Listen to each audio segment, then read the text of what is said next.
এখন পর্যন্ত আমরা সরকারের কাছ থেকে নির্বাচনের কোনো রোডম্যাপ পাইনি।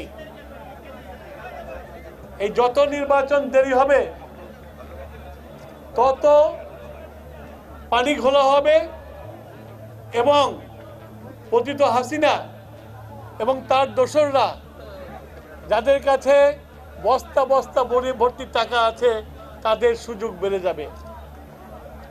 আমরা মুসলমান, আমরা ইমাম আকিদাতে বিশ্বাস করি, আমরা কালেমাতে বিশ্বাস করি, আমরা নামাজে বিশ্বাস করি, আমরা হজে বিশ্বাস করি, যাকাতে বিশ্বাস করি। কিন্তু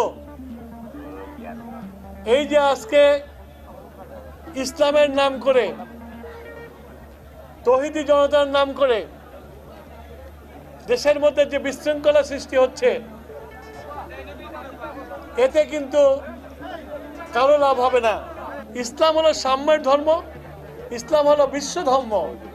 সেইখানে এই সংস্কৃতি, আরবীয় সংস্কৃতি প্রচলন করতে যে দেশীয় সংস্কৃতিকে ধ্বংস করার প্রচেষ্টা হচ্ছিল, সমাজের মধ্যে একটা বিরোধ সৃষ্টি করা, সমাজের মধ্যে বিভাজন সৃষ্টি করা। যারা এই কাজটি করছে তারা এই কাজটি করে না ইসলামকে সেবা করছে, না বাংলাদেশের মানুষকে সেবা করবে, দেশকে একটা গৃহযুদ্ধের দিকে ঠেলে দিচ্ছে।